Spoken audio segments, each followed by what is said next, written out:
You think of sleep as this total shutdown, right? A complete reboot. You close your eyes and your body just hits save and recover. But then you wake up feeling like you just went 5 rounds in a wrestling ring. Yeah, it is the absolute definition of betrayal by your own body. I mean, your neck is stiff, your lower back is screaming. Exactly. And you didn't do anything. You literally just slept, which is why our deep dive today is looking at exactly why that happens. We are pulling insights from this really fascinating piece of research called Resting for Recovery. And our mission today is uncovering why fixing your daily neck and back pain actually comes down to what you were doing while you're, completely unconscious. It is. Yeah, it's wild to think about. It really is. Okay, let's unpack this. The golden rule here is something called the neutral spine. But what does that actually mean in practice? Well, essentially it means maintaining the exact same spinal alignment when you are lying down as when you're standing up. You want to avoid any prolonged bending or twisting. Right, so I like to think of the spine like a Jenga tower. If you twist or bend it for like 8 hours straight, the pressure points are inevitably going to fail. That is a perfect visual.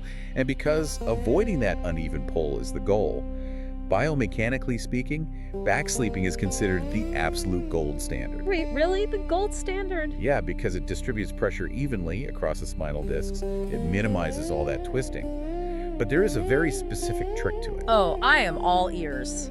Well, if you just lie flat, your lower back can actually arch away from them. Somehow. Exactly.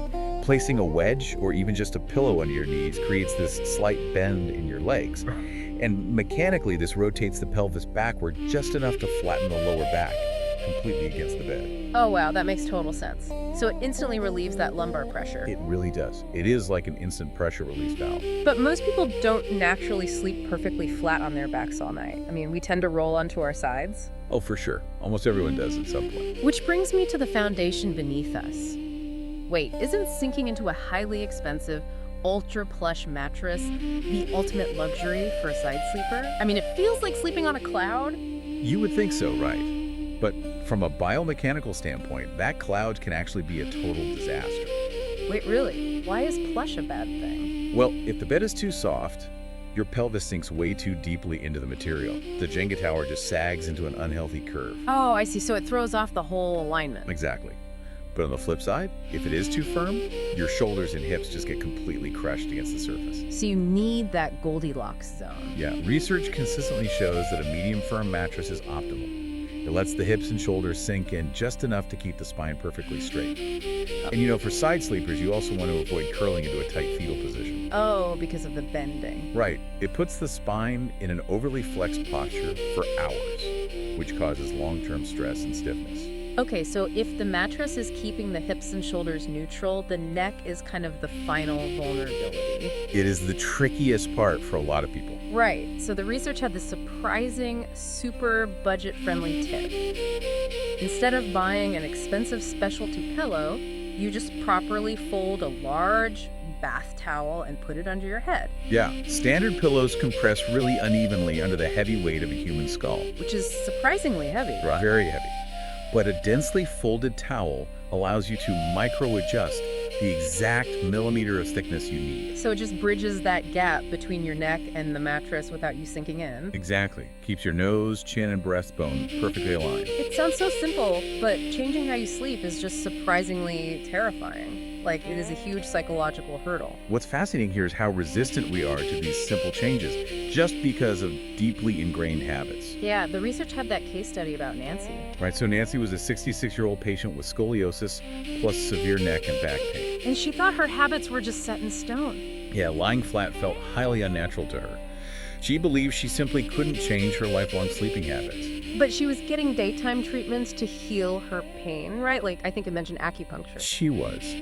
But if your spine spends 6 to 8 hours every night in a stressful, twisted position, your body is actively working against that daytime healing process. So you are basically undoing all the good work from the day. Right. Improving sleep posture isn't optional for recovery. It is absolutely essential. Healing doesn't stop when you get into bed. It actually begins there.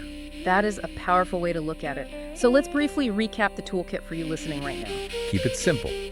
Evaluate your mattress for medium firm support to protect those hips and shoulders. Aim for that neutral Jenga tower spine. Use a knee wedge if you are on your back. And definitely try the densely folded towel trick to keep your neck perfectly aligned. Stop fighting your own body while you sleep. I love that. And it leaves me with this final thought. If your nighttime posture so heavily dictates your daytime physical pain, how much of your daily mental fatigue or that afternoon brain fog might actually just be a physical hangover from a badly supported spine? That is a great question. Definitely something to ponder before your head hits the pillow tonight.